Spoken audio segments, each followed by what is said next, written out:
يا أيها الذين آمنوا إذا قيل لكم تفسحوا في المجالس فافسحوا يفسح الله لكم وإذا قيل انشزوا فانشزوا يرفع الله الذين آمنوا منكم والذين أوتوا العلم درجات والله بما تعملون خبير. السلام عليكم ورحمة الله وبركاته. إن الحمد لله نحمده ونستعينه ونستغفره ونعوذ بالله من شرور أنفسنا وسيئات أعمالنا. من يهده الله فلا مضل له ومن يضلل فلا هادي له وأشهد أن لا إله إلا الله ربي وحده لا شريك له وأشهد أن محمدا عبده ورسوله. يا أيها الذين آمنوا اتقوا الله حق تقاته ولا تموتن إلا وأنتم مسلمون. يا أيها الناس اتقوا ربكم الذي خلقكم من نفس واحدة وخلق منها زوجها وبث منهما رجالا كثيرا ونساء واتقوا الله الذي تساءلون به والأرحام إن الله كان عليكم رقيبا. يا أيها الذين آمنوا اتقوا الله وقولوا قولا سديدا يصلح لكم أعمالكم ويغفر لكم ذنوبكم ومن يطع الله ورسوله فقد فاز فوزا عظيما. اعلموا فإن أصدق الحديث كتاب الله وخير الهدي هدي محمد صلى الله عليه وسلم وشر الأمور محدثاتها وكل محدثة بدعة وكل بدعة ضلالة وكل ضلالة في النار. أما بعد.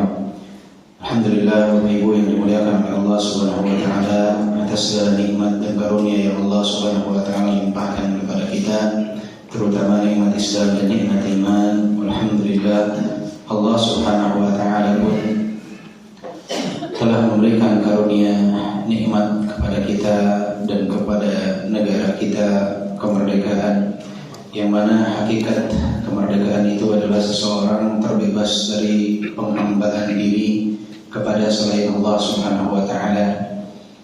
Walaupun banyak di antara manusia merasa saat ini mereka telah merdeka dari penghambaan kepada makhluk, tapi masih banyak yang terjerat dari penghambaan kepada hawa nafsu dan syahwat. Maka kemerdekaan ini belumlah sempurna sampai seseorang itu hanya menghambakan diri kepada Allah Subhanahu wa taala. Dia terbebas dari penghambaan kepada makhluk dan juga penghambaan kepada nafsu dan syahwatnya. PR besar bagi kita ya ikhwan rahimani wa rahimakumullah, karena banyak di zaman sekarang orang yang mengklaim dirinya telah merdeka, namun pada hakikatnya dia masih terkekang dan menjadi budak bagi hawa nafsunya. Semoga Allah Subhanahu wa taala melepaskan kita dari segala bentuk penghambaan kepada selain Allah Subhanahu wa ta'ala. Ayo ikhwan rahimani wa rahimakumullah.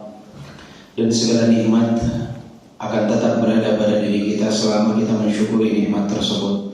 Allah Subhanahu wa ta'ala berfirman, la in syakartum la azidannakum. Jika kalian bersyukur, aku akan tambahkan nikmat bagi kalian. Wa la in kafartum inna adzabi lasyadid. Akan tetapi jika kalian kufur, ketahuilah sesungguhnya azabku amatlah pedih. Azab Allah Subhanahu wa taala amatlah pedih. Peringatan bagi mereka yang enggan bersyukur kepada Allah Subhanahu wa taala. Oleh sebab itu, seorang hamba harus bersyukur dengan hati, dengan lisan, bertahmid, dan juga dengan amalan perbuatan, sebagaimana yang difirmankan oleh Allah Subhanahu wa taala kepada keluarga Daud. Ya'malu ala Daud syukra. Beramal wahai keluarga Daud sebagai bentuk rasa syukur kepada Allah Subhanahu wa taala. Banyak sekali umat terdahulu yang mereka diberikan nikmat oleh Allah Subhanahu wa taala, tetapi mereka tidak mensyukuri nikmat tersebut. Nikmat itu kembali Allah Subhanahu wa taala cabut atas diri mereka. Maka poinnya adalah kita mau bersyukur atau tidak. Dan banyak hal ya ikhwah yang tidak dirasakan oleh generasi sebelum kita, tetapi Allah karuniakan nikmat tersebut kepada kita. Di antaranya adalah nikmat kebebasan bagi kita untuk beribadah kepada Allah Subhanahu di generasi sebelumnya, bahkan di saat mungkin kita sebagian dari bapak atau ibu ketika berusia remaja atau ketika masih anak-anak menyaksikan bagaimana banyak sekali saat itu peraturan yang tidak memudahkan seseorang untuk beribadah kepada Allah Subhanahu wa taala dengan leluasa.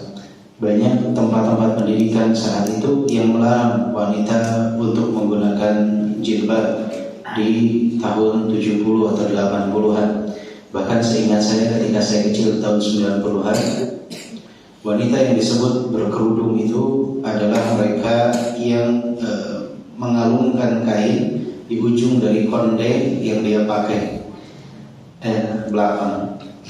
Jadi bagian depan dari rambut itu terlihat amat jelas.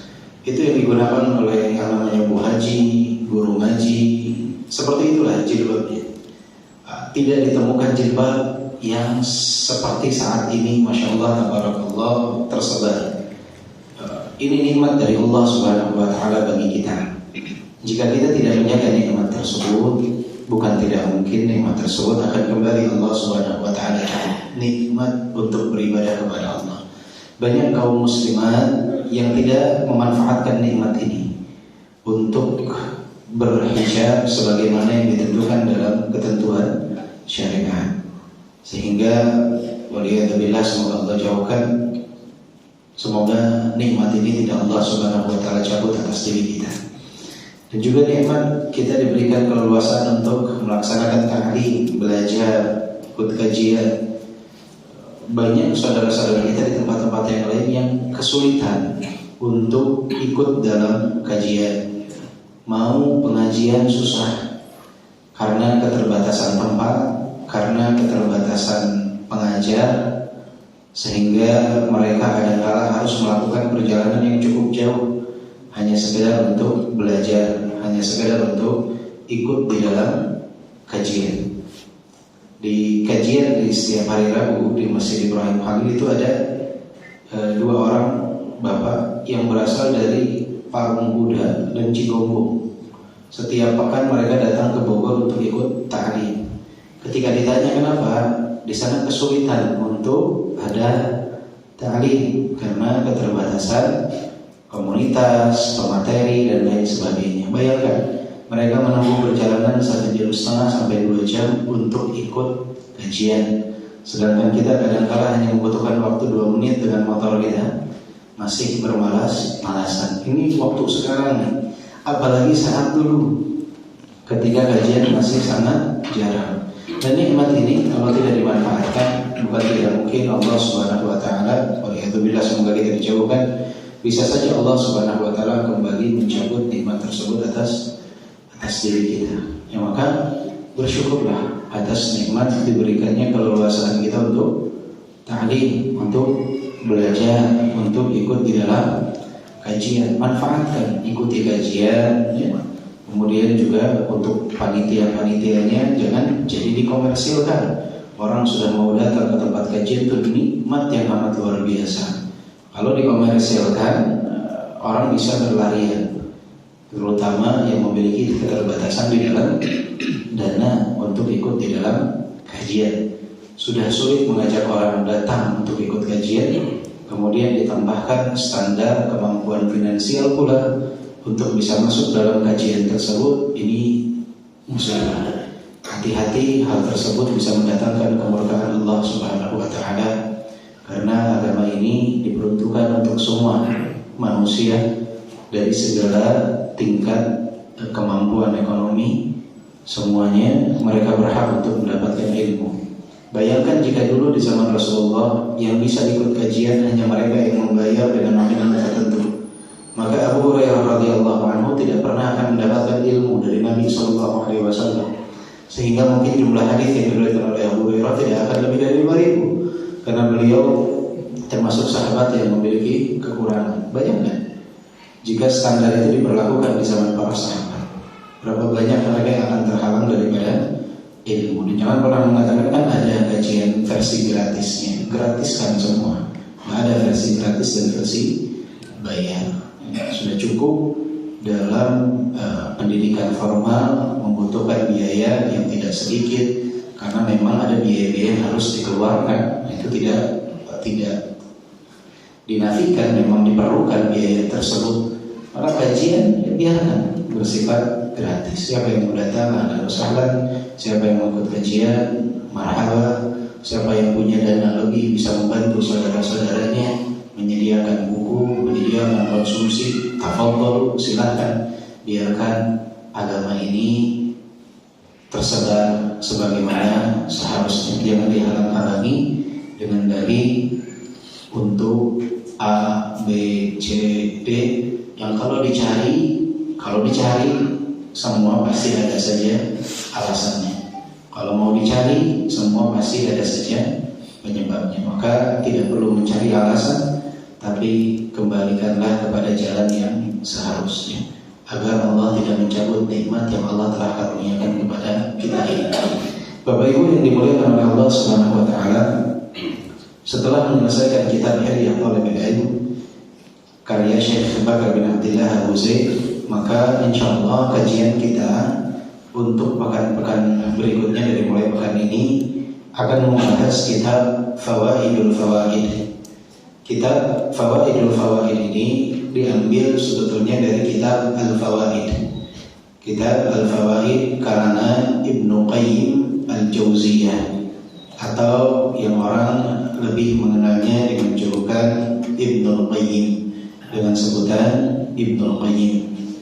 Kitab ini kemudian dirunutkan atau ditertibkan pembabannya sehingga lebih sistematis untuk mudah dibaca oleh Syekh Ali bin Hasan Al-Halabi rahimahullah, yang mana kemudian diberilah judul untuk kitab ini Fawaidul Fawaid, sehingga diberilah judul untuk kitab ini Fawaidul Fawaid. Isinya sama dengan kitab Al-Fawaid, tetapi lebih runut secara lebih sistematis, bab per bab, sehingga lebih mudah bagi kita untuk mengambil faedah dari apa yang ada di dalamnya. Jadi kitab Fawaidul Fawaid itu diambil dari kitab Al-Fawaid Ibnu Qayyim, hanya saja ditertibkan runutannya oleh Syekh Ali bin Hasan Al-Halabi rahimahullah rahmatan wasi'ah. Dan insyaallah kita pada kesempatan kali ini akan coba membahas terlebih dahulu muqaddimah dari Syekh Ali Hasan, kemudian juga membahas sedikit biografi dari Ibnu Qayyim Al-Jauziyah, yang mana sering sekali banyak yang kebingungan dan tertukar antara Ibnu Qayyim Al-Jauziyah dengan Ibnu Jauzi. Apa sih perbedaannya? Yang satu itu siapa, yang kedua itu siapa, bahkan mereka orang yang sama. Nah, maka penting untuk kita membahas tentang biografi beliau singkat. Kemudian setelah itu kita akan coba, jika masih ada waktu, untuk membahas bab pertama dari kitab ini. Bab pertama dari kitab ini. Sebetulnya terjemahannya ada dari pustaka Imam Syafi'i. Jadi kalau ada di antara antum yang berminat untuk membeli, bisa membeli lewat online shop ataupun langsung ke maktabah-maktabah atau ke nomor kontak pustaka Imam Syafi'i. Setahuana mereka punya terjemahan yang Masya Allah sangat lengkap dan terjemahannya sangat baik dari kitab Fawaidul Fawaid. Fawaidul Fawaid ya. Dan juga ada PDF-nya sebetulnya secara online, akan tetapi Allahu a'lam sudah diizinkan atau tidak oleh pustaka Imam Syafi'i hal tersebut untuk disebarkan. Kalau memang ada yang mengenal salah seorang yang datang berasal dari pustaka Imam Syafi'i, mungkin bisa ditanyakan apakah yang PDF online-nya itu boleh untuk disebar. Ya kalau boleh nanti bisa dibagikan kepada kita agar lebih mudah dan lebih hemat juga, karena buku terjemahannya kalau tidak salah di atas 100.000 harganya. Yang di atas 100. Tapi kalau beli juga insyaallah menabung tidak ruginya. 100.000 kadang kalau buat beli kopi murah, tapi kalau buat beli buku mahal. Beli kopi murah, beli buku mahal. Baik, kita baca dulu muqaddimah dari Syekh Ali Hasan rahimahullah. Di sini beliau mengatakan innal hamdalillah nahmaduhu wa nasta'inuhu wa nastaghfiruh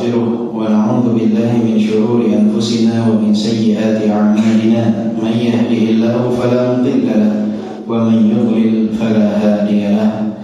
Sesungguhnya segala puji adalah milik Allah, kepadanya lah kita memuji, memohon pertolongan dan meminta ampunan. Dan kita berlindung kepada Allah Subhanahu wa taala dari keburukan jiwa kita dan dari keburukan amalan kita. Siapa yang Allah Subhanahu wa taala berikan hidayah, tidak akan ada yang dapat menyesatkannya, dan siapa yang Allah sesatkan tidak akan ada yang dapat memberikan hidayah kepadanya. Wa asyhadu an la ilaha illallah wahdahu la syarika lah wa asyhadu anna Muhammadan abduhu wa rasuluh. Dan aku bersaksi bahwasanya tidak ada yang berhak disembah kecuali Allah. Allah Zat yang Maha Esa, tidak ada sekutu baginya. Dan aku bersaksi bahwasanya Nabi Muhammad adalah hamba Allah dan Rasul Allah Subhanahu wa ta'ala. Amma ba'du. Kata beliau, fahadha kitabun ajib lahu min ismihi a'zam nasib. Kitab ini amat mengagumkan, kata beliau, dan sesuai dengan penamaannya, al-fawaid, manfaat, faedah. Idh huwa fawaidu ghazirah wa nukatun ilmiyatun nadirah. Karena di dalamnya itu terdapat manfaat-manfaat yang amat banyak, dan juga di dalamnya terdapat nukatun ilmiyatun nadirah, terdapat hal-hal yang jarang diketahui oleh kebanyakan orang, yang mana terdapat faedah-faedah ilmiah yang amat jarang diketahui. Jadi seperti melihat dari sisi lain. Jadi ibarat kita kalau baca kitab al-fawaid itu, atau fawaidul fawaid yang telah dirapihkan oleh Syekh Ali Hasan, itu seperti melihat suatu ayat dari sudut pandang lain. Itu biasa melihat dari sudut pandang ini, melihat ayat atau hadis. Tapi ketika membaca kitab al-fawaid, kita tuh seperti diajak melihat dari sisi lain, sehingga oh iya juga, oh seperti itu, oh betul juga. Jadi mengambil faedah yang amat luar biasa yang jarang sekali orang menyadari di sana ada nilai sesuatu yang sebetulnya bisa kita dapatkan dari ayat, hadis ataupun perkataan para salaf. Fiha ghawsun fi ma'ani al-haqa'iq wa idahun li hikmati syari'ah fi mawdi'atin muta'addidah. Ahammuha al-Quran al-Karim wal fiqh al-Islami. Di dalamnya kita diajak untuk menyelam dalam makna-makna hakikat, dan juga menjelaskan tentang hikmah dari syariat dalam hal yang bervariasi macam-macam. Yang paling pentingnya adalah Al-Quranul Karim. Kemudian juga kita diajak untuk mendalami, menyelami hikmah hakikat dari fikih Islami. Mencakup dalam fikih Islam ini adalah aqidah, hadis, raqaiq, tentang tazkiyatun nufus, mencakup di dalamnya. Ma'a tarkizi ala bayani adaqqi tafasiliha allati takhfa ala aktsarin nas wa rabtuha bi istishraqil qalbi wa istishrafin nafs. Dengan berfokus pada penjelasan mengenai sesuatu yang amat terperinci, yang banyak sekali orang tidak mengetahui hal tersebut, dan diikat hal itu dengan kelapangan di dalam diri dan juga pancaran di dalam hati. Wa li uluwi ka'bi muallifihi fi anwa'il ulumi wa alwanil funun, ja'a al-kitabu bi mathabati mu'allamatin mutakamilah fiha min al-ma'arif al-ilmiyyah asy-syai'ul katsirul katsir. Karena begitu mendalamnya pengetahuan penulis dari berbagai macam ilmu dan juga warna dari fan-fan yang ada, dari bidang-bidang yang ada. Ibnu Qayyim ma'ruf kesehatan, ahlinya beliau, tafsir juga luar biasa, fikih juga luar biasa. Jadi beliau itu sangat mendalami ilmu syariat dari berbagai macam bidang. Maka kitab ini ibarat seperti ma'alamatin mutakamilah, seperti ensiklopedia, susah sekali. Ensiklopedia, betul? Ensiklopedia, ya. Jadi luar biasa, sangat mendalam sekali apa yang ada di dalamnya. Fiha minal ma'arif al-ilmiyyah asyai'un katsir. Banyak pengetahuan ilmu itu yang sangat banyak di dalamnya.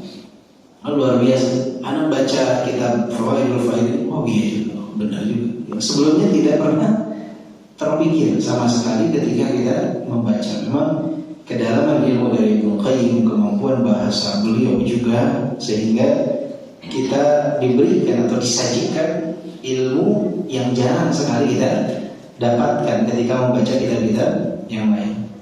Walamma kana al-muallif wal muallaf ala hadha an-nahwi min an-naf'i wal fa'idah ra'aytu luzuma nashrihi wa wujuba tahqiqihi lima sayakunu lidzalika min i'dhamin li fa'idah wa iktharin li manafi'ihi. Kata Syekh Ali Hasan mengatakan, ketika didapati bahwa penulis yaitu Ibnu Qayyim dan juga apa yang beliau tulis kitab ini Al-Fawaid ala hadzal nahwi min an-naf'i wal faidah, seperti inilah betapa luar biasanya manfaat dan faedah yang ada dari penulis dan dari kitab yang ditulis, maka aku melihat kewajiban untuk menyebarkannya dan kewajiban untuk mentahqiqnya, memberikan ta'liq dari setiap materi di sini. Lima sayakunu lidzalika min i'dhamin li fawaidihi wa iktharin manafi'ihi. Karena beliau ingin sekali apa?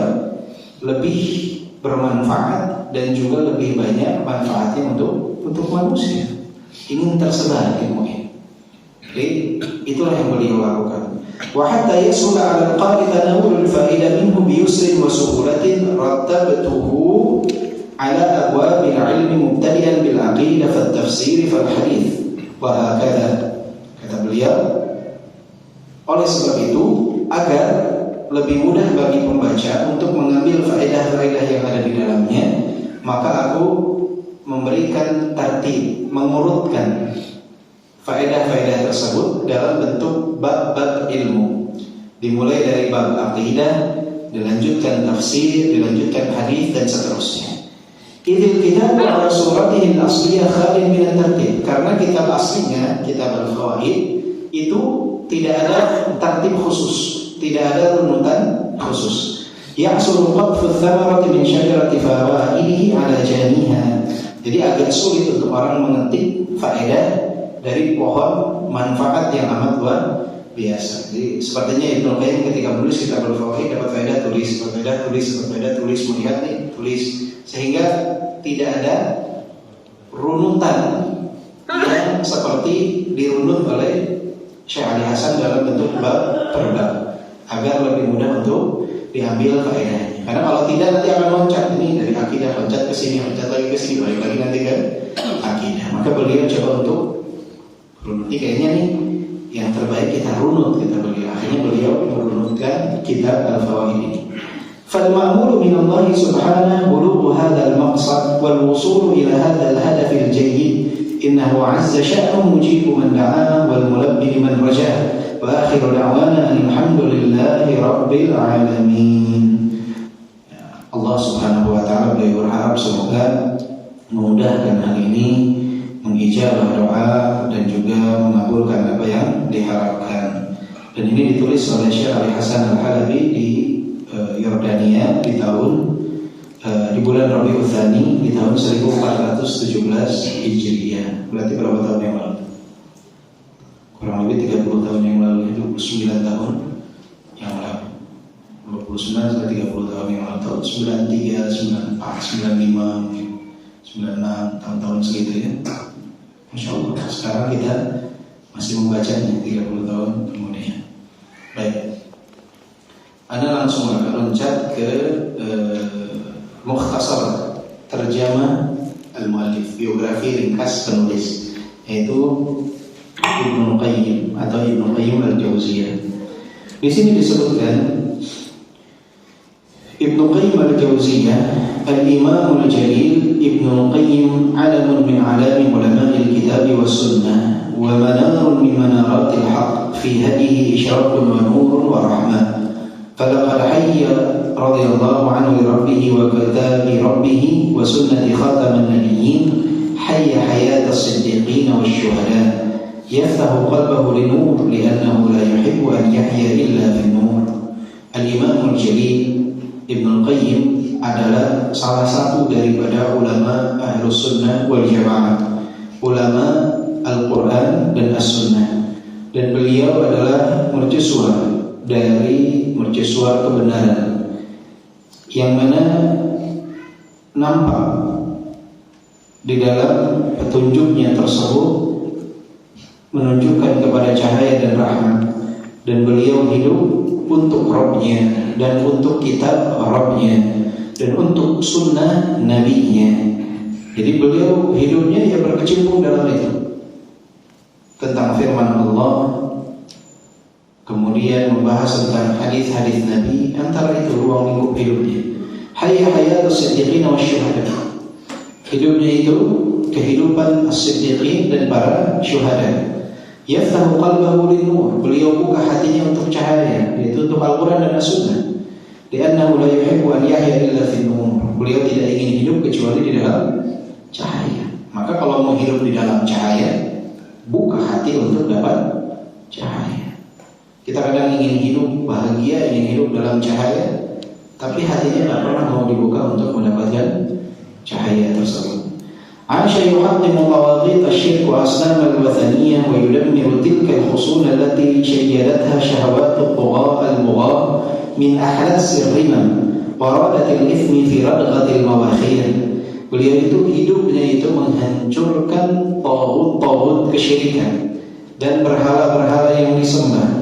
Beliau menghancurkan tembok yang amat besar dari para penyembah syahwat, dari orang-orang yang berbuat kezaliman, yang berada dalam lumpur kemaksiatan. Aisyah wal Qur'an baina 'ainaihi wa fi fikrihi wa fi qalbihi. Beliau hidup itu di hadapannya Al-Qur'an, di dalam pikirannya Al-Qur'an, di dalam hatinya Al-Qur'an. Bal 'asha wal Qur'an falakun la taduru hayatuhu illa hawla. Bahkan bisa dikatakan beliau hidup dan orbitnya itu adalah Al-Qur'an. Jadi tidak berputar kecuali pada orbit tersebut. Fa'ada wa shaykhuhu al-jalil al-Imam Ibn Taimiyah ila sunnah baha'aha wa runaqaha wa khallasaha mimma syabaha. Beliau dan syekhnya beliau, salah satu syekh dari Ibn Qayyim adalah Ibn Taimiyah. Jadi Ibn Qayyim adalah salah satu murid dari Ibn Taimiyah. Ibn Taimiyah luar biasa Bapak Ibu sekalian. Muridnya itu luar biasa. Kalau murid sendiri tapi kualitasnya seperti muridnya Ibn Taimiyah itu luar biasa sekali. Muridnya itu Ibnu Katsir, Adz-Dzahabi, Ibnu Qayyim, luar biasa semua, istimewa murid-muridnya Syekhul Islam Ibnu Taimiyah. Jadi Ibnu Qayyim dan Ibnu Taimiyah ini luar biasa sekali, yang mana beliau kembali memuliakan dan mencemerlangkan yang namanya As-Sunnah, menghidupkan kembali Sunnah. Bahkan beliau membersihkan agama ini daripada hal-hal yang menodai agama kita. Wa bayyana li aktsari al-haqa'iq al-islamiyyah mafhumatiha as-sadiqah al-haqqah wa ja'ala li kulli haqiqatin ma huwa laha duna naqsin aw ziyadah. Kemudian beliau menjelaskan hakikat-hakikat dan pemahaman yang benar dari agama ini, dan beliau menerangkannya itu dengan kesesuaian tanpa ada penambahan dan pengurangan. Betul-betul beliau dan Syekhul Islam ingin mengembalikan manusia kepada jalan yang benar. Wa rafadha bi quwwatin wa dirayatin 'ilmiyyatin mumtazah wa nabahatin fikriyah ra'iyah maftarahu al-muharrifun wal mu'awwilun wal mu'attalah wal musyakkikah min mafhumatin wa mustalahatin wa damaghuhum bi tajridil kalimatil muqaddasah min haqa'iqiha wa ma'aniha thumma ja'u li hadhihi al-kalimat bima yuhibbu Allah an yakuna laha. Dan beliau itu menentang dengan amat kuat, dengan pengetahuan keilmuan yang luar biasa dan juga ketajaman beliau dalam berfikir yang amat istimewa, sehingga para muharrifun, orang-orang yang memalingkan makna, mu'awwilun, mu'attalah, yang memasongkan makna dari syariat, juga musyakkikah yang menanamkan keraguan kepada umat dari pemahaman mereka yang keliru tentang istilah-istilah yang ada, semua itu beliau dengan mudah, dengan ketajaman pemikiran beliau, kemampuan keilmuan beliau, itu dengan mudah satu persatu diterabas, satu persatu dihancurkan. Ini modal yang kuat. Jadi kalau berbicara tentang peperangan dengan senjata, seseorang harus punya senjata yang istimewa, yang canggih. Kalau perangnya perang pemikiran, seseorang harus punya kemampuan ilmu yang mumpuni. Maka syubhat setipis apapun akan dengan mudah untuk dihancurkan. ولهذا عاش يناظلان الفلسفة والتصوف والكلام وأديان الفقه والأصول من عبدة الرأي والقياس ومحلل الإثم باسم الحيل وأبايا في إصرار المؤمن وكبريائه أن يخضع للبغي في صوته الباغية أو أن يرضيا السلامة يشتريانها بمداهنة الباطل وممالأة الضلال واستحب السجن على الحرية. Oleh sebab itu beliau itu hidupnya terus membantah yang namanya falsafah, ahli filsafat, tasawuf, ahli kalam, beliau bantah semua. Dan orang-orang yang mengklaim mereka paham tentang fikih tetapi hanya bersandar kepada qiyas, dan juga mereka bersembunyi di balik al-hiyal. Al-hiyal ini hilah, berusaha untuk apa? Menipu sesuatu daripada hakikatnya. Ingin menipu Allah Subhanahu wa taala, orang-orang yang melakukan hilah, kemudian mengklaim dan berlindung di belakang syariat. Sama seperti jual beli jual salah satu jenis jual beli riba yang disebut jual beli ainah. Jual beli ainah itu kan salah satu bentuk hilah. Mereka mengklaim mereka berjual beli padahal mereka bertransaksi ribawi. Jual beli ainah itu, Ana butuh uang 10 juta. Ana punya barang nih, misalkan remote. Ana bilang ke teman Ana si Fulan, ini Ana jual remote Ana ke antum 10 juta cash. Nah, diambil 10 juta. Ana beli dari antum remote ini 11 juta kredit. Nah, remote-nya jadi tetap punya Ana kan? Anak punya uang berapa sekarang? 10 juta. Punya hutang berapa? 11 juta. Ini remote ini nggak ada niat jual beli, cuman untuk menghalalkan dalam tanda kutip, versi mereka menghalalkan pinjam meminjam tersebut. Padahal ini yang disebut hilah. Intinya ini adalah pinjam meminjam ribawi, tapi soal-soal dengan praktek jual beli. Ini namanya jual beli ainah, dan ini salah satu bentuk jual beli ribawi. Nah, banyak orang-orang yang berlindung dari lafaz-lafaz syar'i padahal mereka melakukan hilah di dalamnya. Nah, ini juga diterabas, dihancurkan oleh Syekh Ibnu Qayyim rahimahullah. Kemudian beliau itu enggak mau berkompromi dengan para pelaku kewaliman. Kemudian enggak mau berkompromi dengan kebatilan. Udah kurang lebih kan. Nah, ini banyak sekarang kan seperti itu. Orang berkompromi dengan kebatilan. Ya udahlah, jangan terlalu ini ya, kurangin aja dikit. Ya. Jadi kemungkarannya udah diminimalisir dikit. Ya, beliau katakan batil itu batil, salah itu salah, keliru itu keliru, tasyabuh. Nah, sekarang ini memang jarang ya orang yang berani dengan tegas mengatakan yang halal itu halal, yang haram itu haram. Sekarang banyak orang yang lebih mudah untuk berkompromi dengan kebatilan. Ini musibah yang amat luar biasa. Beliau tidak seperti itu. Bahkan beliau memilih penjara daripada bebas di alam luar. Pilihan bagi mereka. Walam yarwi lana at-tarikh ba'da 'asr al-imamain al-jalilain qissat ustadin wa tilmidhi tushbihu qissat al-imam Ibnu Taimiyah Ibnu Qayyim. Fahuma ashbahu bil misbahi wa nurihi aw bil syamsi wa dhawiha fa radiyallahu anhuma wa ardahuma. Bahkan setelah generasi mereka, Syekhul Islam Ibnu Taimiyah dan Ibnu Qayyim, kita nggak pernah lagi mendengar kisah antara seorang guru dengan murid seperti kisah Ibnu Taimiyah dan Ibnu Qayyim. Ini beliau mengibaratkan seperti lampu dan cahayanya, dan matahari dan cahayanya. Ibarat dua ini luar biasa kompak sekali dan juga luar biasa sekali pengorbanannya untuk menyebarkan agama ini. Sambil terjemah, kemudian beliau menyebutkan di sini nasab dan juga kelahiran dari Ibnul Qayyim.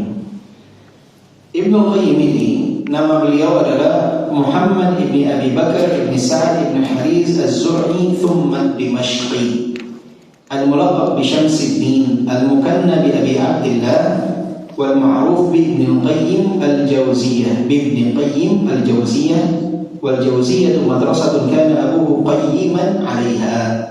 Jadi nama beliau, nama aslinya adalah Muhammad ibni Abi Bakar. Muhammad ibni Abi Bakar. Jadi nama beliau Muhammad, nama ayahnya adalah Abu Bakar. Dan beliau berasal dari Damaskus, Dimashq. Di mana tuh kalau sekarang Damaskus? Hah? Di Suriah. Ya, kalau sekarang di Suriah. Itu asal beliau, Dimashq. Jadi nama beliau Muhammad, ayahnya siapa? Abu Bakar, Muhammad bin Abi Bakar. Dan beliau dijuluki Syamsuddin. Dijuluki apa? Syamsuddin, mataharinya agama.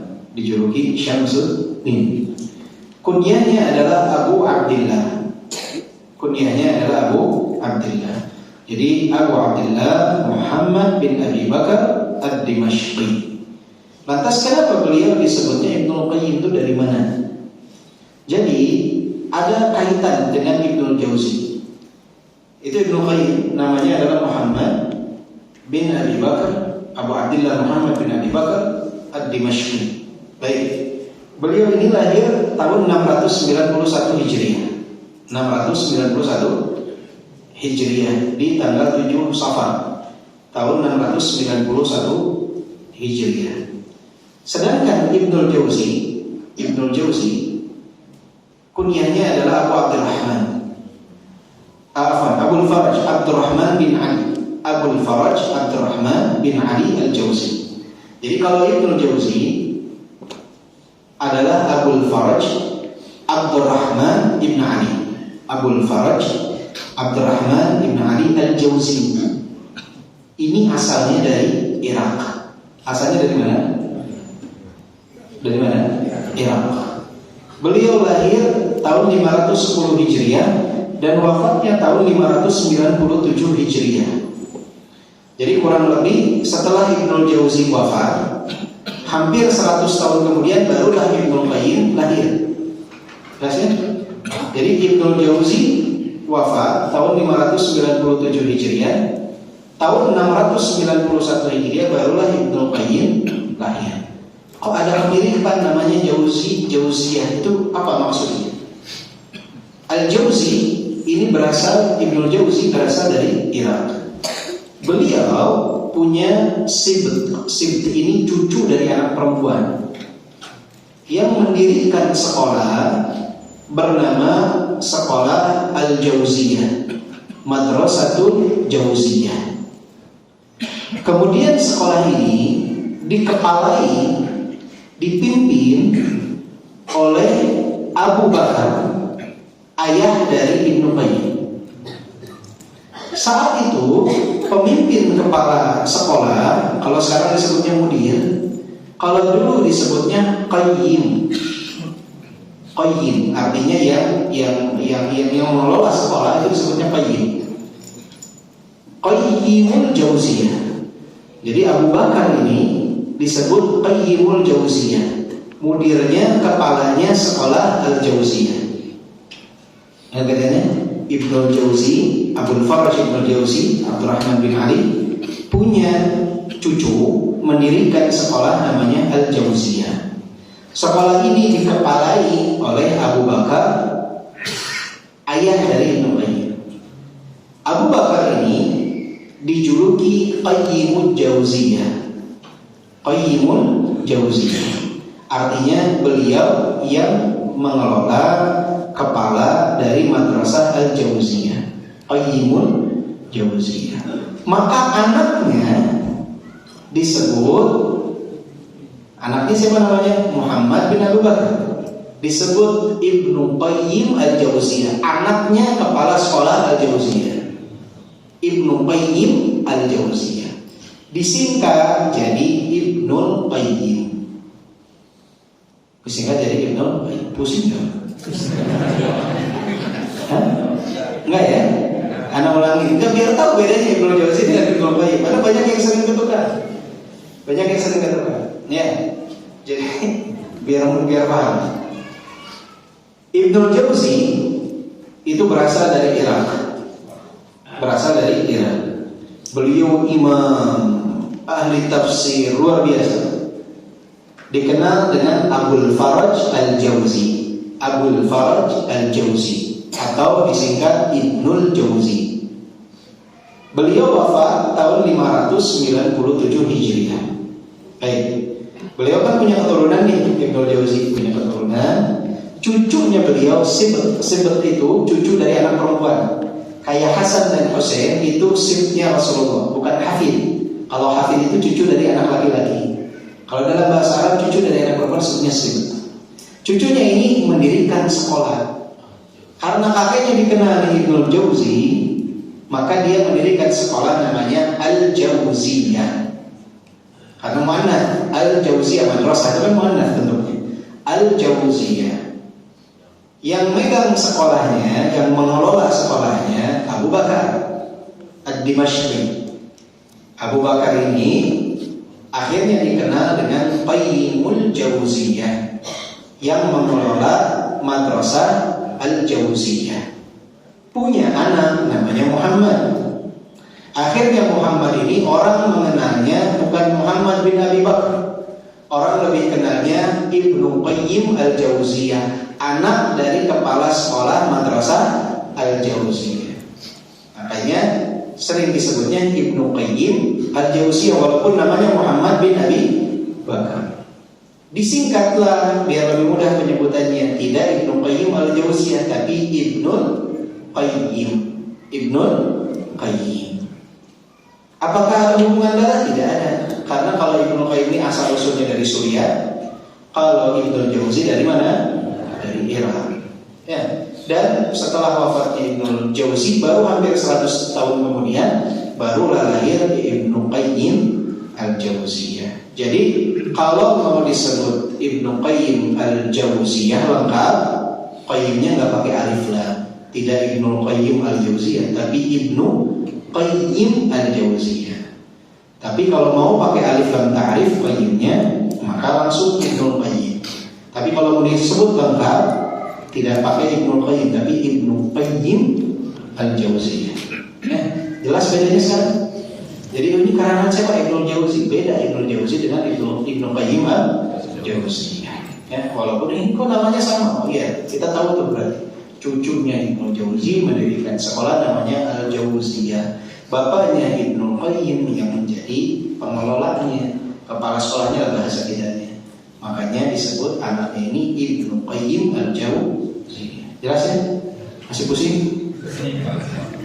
Ibu-ibu biasanya pusing. Saya pernah dulu menjelaskan ke ibu-ibu kisah tentang Aisyah radhiyallahu anha, Hadithatul Ifk. Hadithatul Ifk kan ada nama-nama tuh. Ada Mistah ibn Muthatha, terus pusing mereka katanya. Gak ingat namanya sama sekali. Ya, tidak ingat namanya sama sekali. Nama-namanya sama sekali. Apalagi kalau sudah kisah peperangan seperti kisah dalam perang, kisah wafatnya Al-Husain. Ya, wafatnya Al-Husain itu kan banyak nama sejarah. Hampir semua kisah sejarah itu pasti penyebutan nama itu banyak. Banyak yang akhirnya merasa pusing, siapa? Lupa. Coba bapak-bapak tanya. Penulis kitab Hilyah Thalibul Ilm siapa?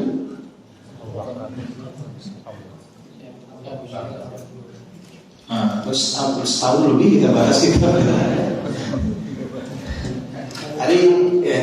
Jadi namanya Ibnu Qayyim siapa? Ibnu Qayyim Al-Jauziyah namanya siapa?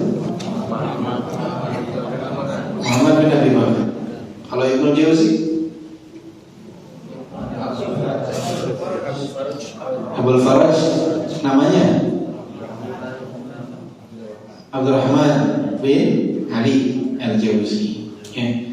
Abdurrahman bin Ali Al-Jauzi. Nggak apa-apa kalau lupa, nggak apa-apa, yang penting tahu. Oh iya, penting tahu bedanya, tahu beda gitu. karena banyak yang masih menganggap sama. Baik. وقد ولد ابن القيم في 7 من صفر سنة 691 للهجرة ونشأ في بيت علم وفضل وتلقى علومه الأولى عن أبيه وأخذ العلم كثير من العلماء الأعلام في عصره. Ibnu Qayyim ini lahir 7 Safar tahun 691 Hijriah dan beliau tumbuh dalam rumah yang penuh dengan ilmu dan keutamaan. Dan guru pertama bagi beliau ayahnya sendiri, ayahnya Syekh Abu Bakar, ayahnya. Dan beliau mengambil ilmu yang amat banyak dari ulama di zamannya. Walahu fi kulli fanin tajun qayyim. Wa ila janibi ilmihi kana yadhkuru Allah dhikran katsira wa yaqumu al-lail wa kana sam'ul khuluqi wa tahirul khuluqi wa tahirul qalbi. Jadi beliau selain ilmunya banyak juga zikirnya banyak, rajin qiyamul lail, kemudian akhlaknya luar biasa, ya baik. Kemudian hatinya juga ada kedengkian kepada manusia. Jadi antara ilmu dengan amalan itu senada, antara ilmu dengan amalan itu seimbang, sejalan. Waqad ujiba bi Ibnu Taimiyah, beliau merasa kagum terhadap Ibnu Taimiyah. Idza taqa bihi sana 712 Hijrah wa lazamahu qul hayatihi wa وتتلمذ عليه وتحمل معه أعباء الجهاد ونصر مذهبه وحمل لواء الجهاد بعد وفاة شيخ ابن تيمية سنة 728 للهجرة وظل يخدم العلم إلى أن توفي ليلة الخميس 13 رجب سنة 751 للهجرة. Jadi beliau itu pertama bertemu Ibnu Taimiyah di tahun 712 Hijriah. Jadi saat usia beliau sekitar 20 atau 12 tambah 9 21 tahun. Jadi kurang lebih saat usia beliau 21 tahun beliau bertemu dengan Ibnu Taimiyah dan terus bersama Ibnu Taimiyah sampai Ibnu Taimiyah wafat. Ibnu Taimiyah wafat tahun 728 Hijriah, sekitar 16 tahun berarti membersamai siapa? Ibnu Taimiyah. Dan beliau sendiri wafat tahun 751 Hijriah. Tahun 751 Hijriah. Berarti beliau wafat usianya Ibnu Qayyim usianya sekitar 60 tahun. Sekitar 60 tahun wafatnya, ya. Jadi Ibnu Taimiyah wafat 728 Hijriah, sedangkan Ibnu Qayyim wafat 13 Rajab 751 Hijriah. Jadi dari umur 21 sampai umur sekitar 37 tahun membersamai Ibnu Taimiyah. Rasa kagum dengan keilmuan Ibnu Taimiyah. Wa kana rahimahullah bahran zakhiran bi alwani al-ulum wal ma'arif wa kana mubarrizan fi fiqh al-kitab wa sunnah wa usul ad-din wal lughah al-arabiyyah wa ilm al-kalam wa ilm as-suluk wa ghairi dhalik wa qad intafa'a an-nas bihi wa tatalamadha alayhi al-ulama wa la tazalu mu'allafatuhu hatta al-yawm masadir ish'a'i wa ma'arat tawjih. Beliau itu ilmunya luar biasa, kemampuannya, keilmuannya dari yang luar biasa itu berbagai ilmu, kesehatan, bahasa Arab, usuluddin, Al-Quran, Sunnah, bahkan ilmu kalam, ilmu suluk. Beliau mendalami banyak sekali ilmu dan banyak yang menuntut ilmu kepada beliau. Bahkan buku-buku beliau sampai sekarang juga menjadi cahaya yang amat luar biasa, ya. وعلم هذا شأنه لابد أن يكون موضع إيجاب المنصفين ومثار حقد الأعداء والحاسدين فلقد كان مستقل الشخصية لا يصدر رأيه في المسائل إلا بعد الوقوف على ما قالته الطوائف المختلفة والنظر بعين فاحصة ورأي ثاقب ينفي به الباطل ويؤيد به الحق الذي يراه جدير بأن تسلط عليه الأضواء. Jadi orang yang punya karakter seperti Ibnu Qayyim dengan keilmuan yang luar biasa, amalan yang luar biasa, ini kalau orang mau insaf, mau adil, maka mereka ini akan kagum terhadap Ibnu Qayyim. Di sisi lain, ini menjadi ladang bagi orang yang hasad untuk menghasani beliau. Dan beliau ini enggak berintima kepada satu kelompok atau kelompok, tidak. Beliau itu orangnya luar biasa dalam artian beliau ketika berhadapan dengan suatu masalah itu tidak tergesa-gesa untuk berfatwa, tapi beliau betul-betul mendalami dan mempelajari pandangan-pandangan yang lain seperti apa. Baru kemudian beliau menentukan pilihannya tanpa kecondongan kepada kelompok tertentu atau madhab tertentu. Wa min huna qama madhhab Ibnu Qayyim ala al-intikhab, bima'na annahu la yattabi'u madhhaban mu'ayyanan wa innama yanshudu al-haqqa ila ma wujida wa yuharibu al-batila ila ma wujida duna an yata'athara bi irtibatin nafsiyyatin aw ihtijajatin min ayyi nur illa irtibata bil haqqi wa bil haqqi wahdah. Jadi beliau enggak condong kemana pun, madhab apapun tidak. Yang penting beliau lihat ini benar, beliau ikuti. Walaupun hal tersebut mungkin menyelisih banyak orang, yang terpenting sesuai dengan kebenaran beliau akan ikuti. Jadi nggak ada ibaratnya kecondongan kepada kelompok tertentu, nggak ada tahazzub, tidak ada taklid buta, nggak ada. Nggak ada, wah ini mah kelompok saya, ini pendapat kelompok saya harus ikuti. Nggak ada ta'assub seperti itu. Nggak ada hizbiyah dalam diri beliau tuh, nggak ada. Ta'assub kepada kelompok tertentu. Oh pokoknya saya mah ini, mau benar mau salah saya kan di sini. Saya harus bela mau benar ataupun salah, nggak ada. Nggak ada seperti itu. Nggak ada ta'assub, nggak ada. Ta'assub madhabi nggak ada. Nggak ada ta'assub taifi, nggak ada. Ta'assub ini apa disebutnya wala dan bara di atas kelompok. Patokannya adalah kelompok saya pasti benar, yang lain salah. Jadi kalau beliau enggak, yang dilihat ya kebenaran. Ini bahaya ta'assub. Karena di zaman sekarang orang nggak sadar, dia merasa dirinya tidak ta'assub, tidak tahazzub, tidak berkelompok, karena hanya tidak punya kartu anggota kelompok tertentu atau tidak masuk dalam organisasi tertentu, tapi sikapnya mirip dengan orang-orang yang bertahazzub. Cuma bedanya nggak punya kartu anggota, tidak punya kartu anggota. Banyak sekali tanpa disadari. Yang paling sering sekarang dari majelis taklim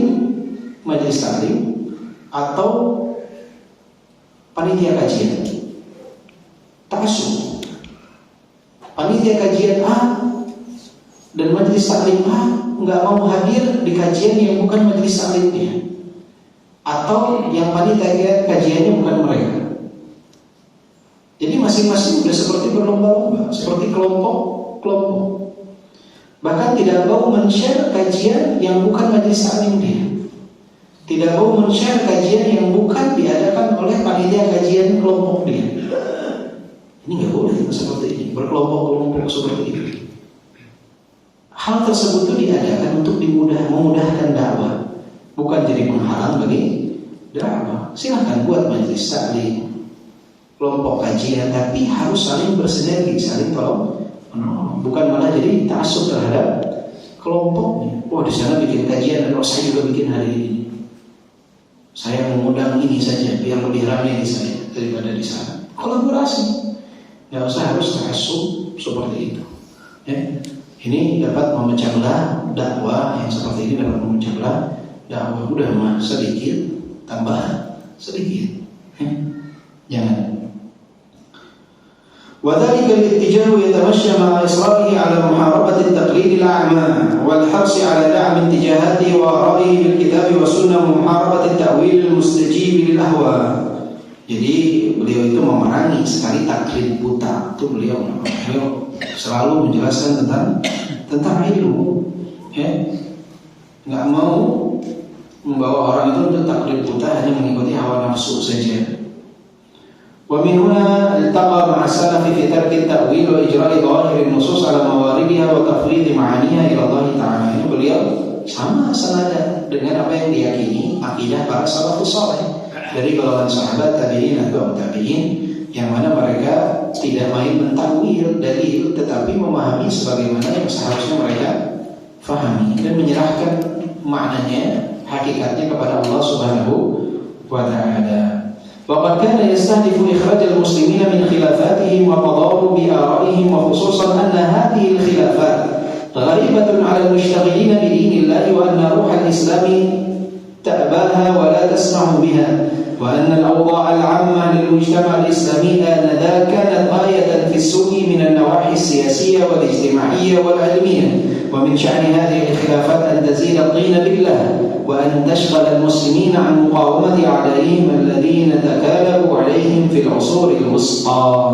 Dan beliau itu sangat sekali berharap untuk menyelesaikan perselisihan saat itu di tengah-tengah umat Islam, yang mana banyak di antara mereka berselisih dalam perkara yang tidak harusnya mereka berselisih, ya. Dan kondisi saat itu kaum muslimin itu sangat buruk sekali dari segi politik, sosial, keilmuan, itu parah. Di abad pertengahan itu luar biasa, turun drastis dari segala hal. وساعد العدو على تحقيق مآربه تمزق البلاد الإسلامية إلى ممالك صغيرة يحكمها العجم والممالك. Apalagi saat itu kondisi negara-negara Islam itu terbagi ke kelompok-kelompok menjadi kerajaan-kerajaan kecil. وضياء هيبة الخلافة التي وجدت اسما وتلاشت فعلا فاشتغل التتار والصليبيون هذا الوضع السياسي أسوأ استغلال وإن كانت الدائرة قد دارت على الأعداء في نهاية المطاف الحمد لله. Jadi saat itu dimanfaatkan sekali terbelahnya Islam oleh bangsa Tatar dan juga Salibiyin, yang mana dari bangsa Romawi mereka memanfaatkan keterpecah belahan kaum muslimin saat itu.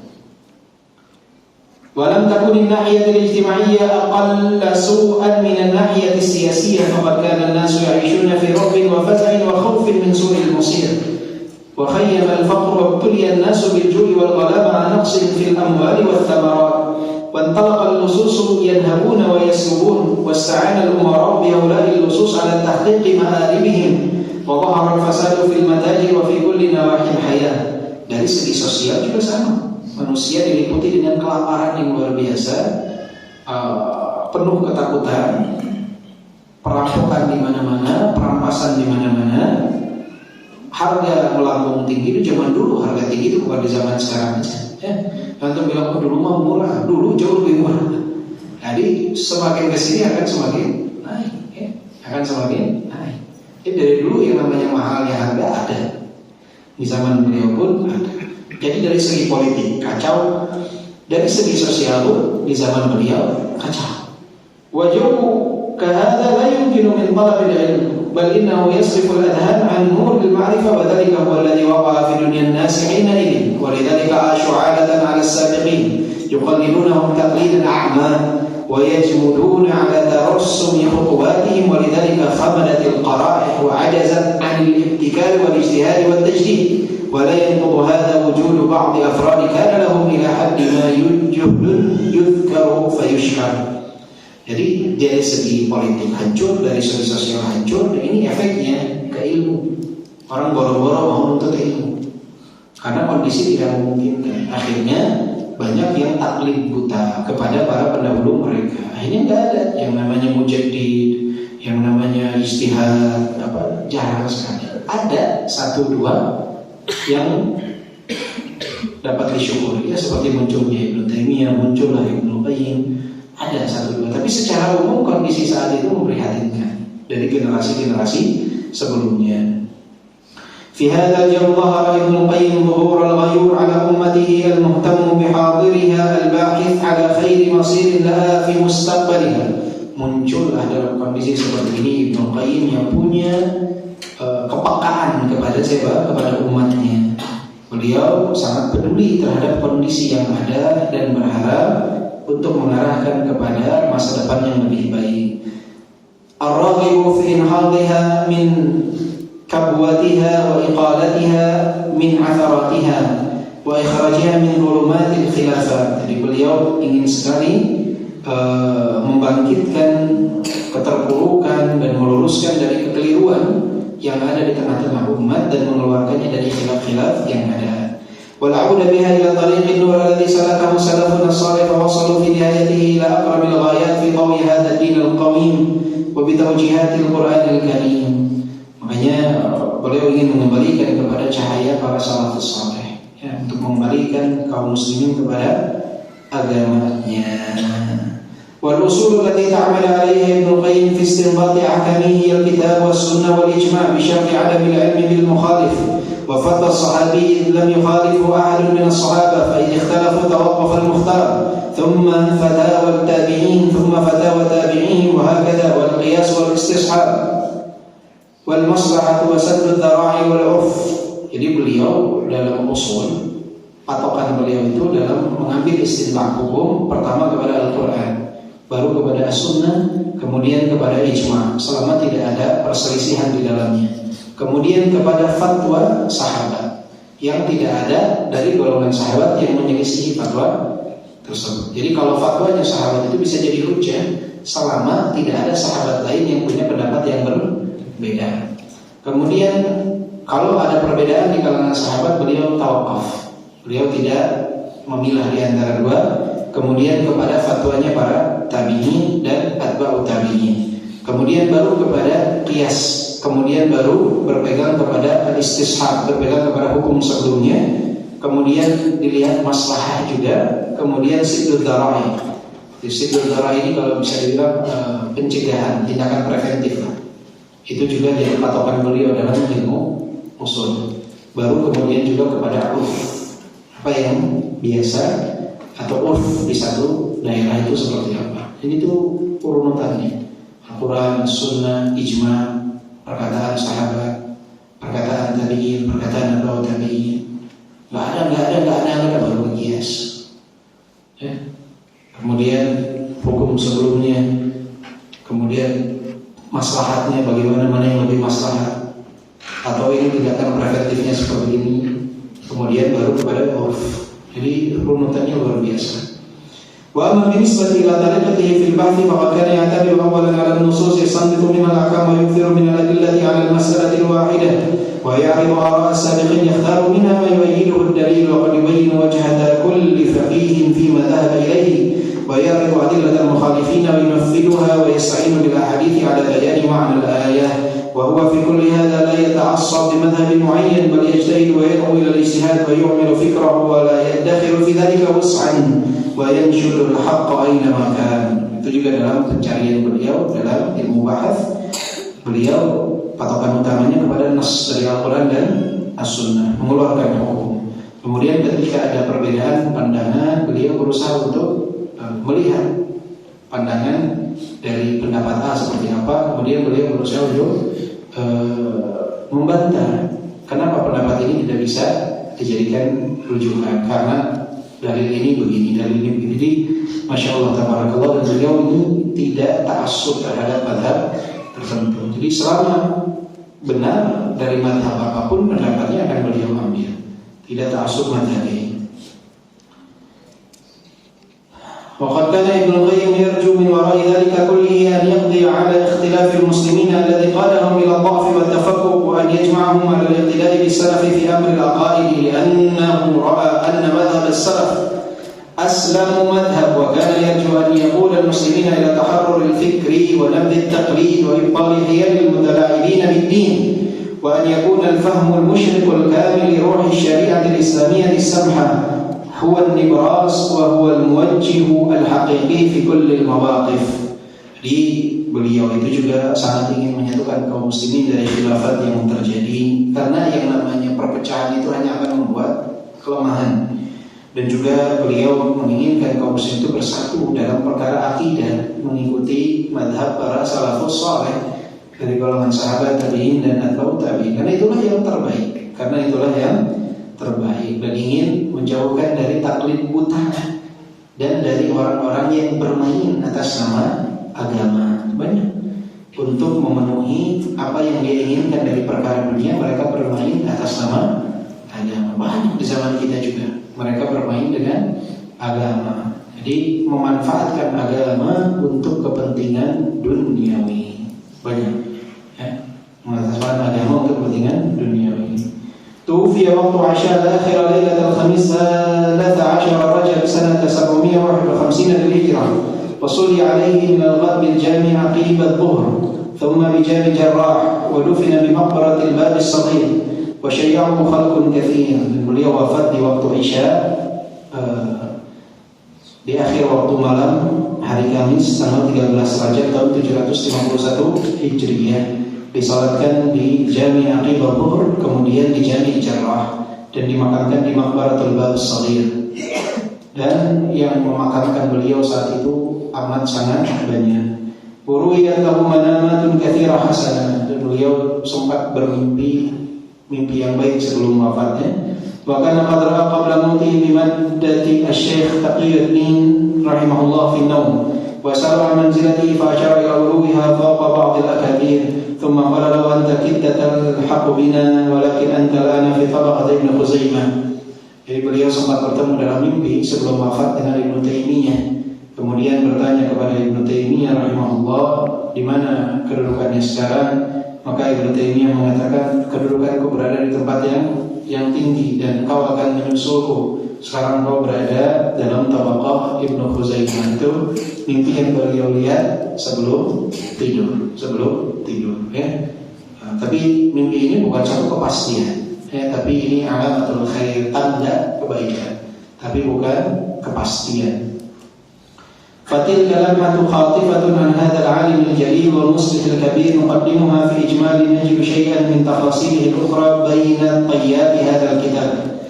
Nas'alullah an yafa'a bihi wa an yajziya mu'allifahu khairal jazaa wa an yu'izza dinahu wa yurshida ibadahu bi amthali Ibn al-Qayyim min al-ulama'i al-ajillah والفقهاء الذين أراد الله بهم خيرا وأرادوا لأمتهم النفع والإرشاد وما توفيقنا إلا بالله عليه توكلنا وإليه أنبنا وإليه المصير. Itulah sekilas kata Syekh Ali tentang biografi dari Ibnu Qayyim, yang insyaallah lebih rincinya nanti dalam pembahasan kita akan kita temukan sambil berjalannya pembahasan mengenai kitab. Dan semoga Allah memberikan manfaat dari kitab yang beliau tuliskan ini, dan juga memberikan ganjaran bagi penulisnya dengan ganjaran terbaik, dan memuliakan agamanya, memberikan petunjuk kepada hamba-hambanya untuk supaya ada Ibnu Qayyim selanjutnya di kehidupan yang akan datang, yang mana Allah inginkan kebaikan bagi diri mereka, yang mana mereka menginginkan kemanfaatan bagi umat, dan tidak ada taufik kecuali dari Allah Subhanahu wa taala. Kepadanya kita bertawakal dan kepadanya lah kita akan kembali. Ya, ini mukaddimah berkenaan dengan kitab Fawaidul Fawaid. Berkenaan dengan kitab Fawaidul Fawaid, ya. Yang mana insyaallah al-mabhatul awal, nanti yang pertama itu akan masuk dalam bab aqidah wa tauhid, bab aqidah wa tauhid, bab aqidah wa tauhid. Kalau nanti pembahasannya itu tidak banyak-banyak, tapi lebih mendalam dalam penjelasan, insyaallah singkat-singkat saja, tapi tidak ibaratnya kalau tadi kan biografi ya, jadi dibaca cepat kemudian dijelaskan secara singkat. Kalau nanti insyaallah baru kita bahas dan masuk ke dalam kitab dari Fawaidul Fawaid. Waktu sudah lewat. Insyaallah pada pertemuan berikutnya kita baru nanti membahas berkenaan dengan kitab ini dari bab pertama, yang mana berkenaan dengan akidah dan tauhid, dengan subbabnya adalah al-ikhlasu billah. Al-ikhlasu billah, ikhlas kepada Allah Subhanahu wa taala. Jelas insyaallah Bapak? Jadi ini kitab Bapak Ibu, kitabnya apa namanya kita bahas? Apa bedanya Fawaidul Fawaid dengan kitab Al-Fawaid? Kalau kitab Al-Fawaid itu belum sistematis. Kalau kitab Fawaidul Fawaid dirunut secara sistematis oleh siapa? Syekh Ali Hasan rahimahullah. Jadi penulis kitab ini siapa? Ibnu Qayyim Al-Jauziyah, atau dikenal dengan Ibnu Qayyim. Siapa namanya? Muhammad bin Abi Bakar. Kunyahnya Abu Abdillah. Abu Abdillah atau Abu Abdullah? Ya. Kalau bahasa Indonesia Abu Abdullah. kalau bahasa Indonesia. Kalau bahasa Arab Abu Abdillah. Jangan juga ikut majrur dalam bahasa Indonesia ya. Karena dalam bahasa Indonesia ya sudah dia kunyahnya ya Abu Abdullah.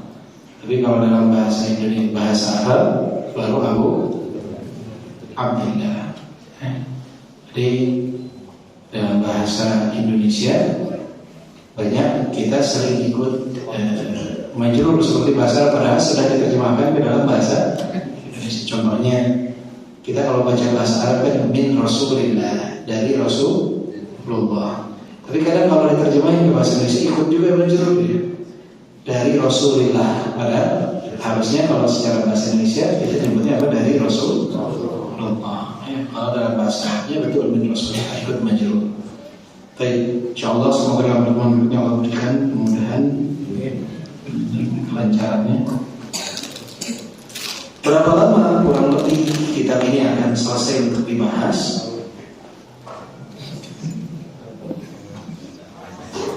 Berapa tahun ya? Berapa sebentar? Berapa? 3 tahun.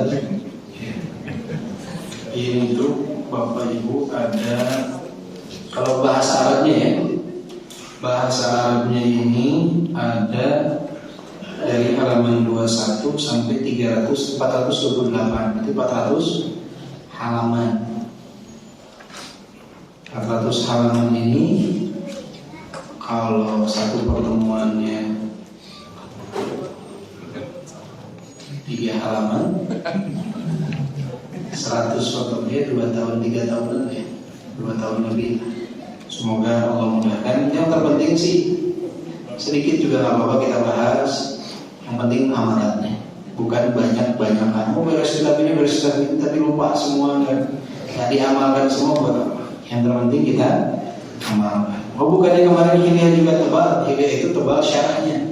Kalau ini belum ada syarahnya, ini baru materinya, ini tanpa syarah. Jadi tebal ini 400 lebih tanpa syarah. Semoga Allah SWT. Jadi Masjid Ibrahim Halim setiap Rabu kita baru mulai kitab Al-Adabul Mufrad, karena ada 1322 hadis. Anda bilang insyaallah 10 tahun kita beres. 10 tahun insyaallah selesai. Panjang umur semoga ya. Jadi kita Al-Adabul Mufrad, kitab siapa Al-Adabul Mufrad ini tulisannya Imam Al-Bukhari, Al-Adabul Mufrad.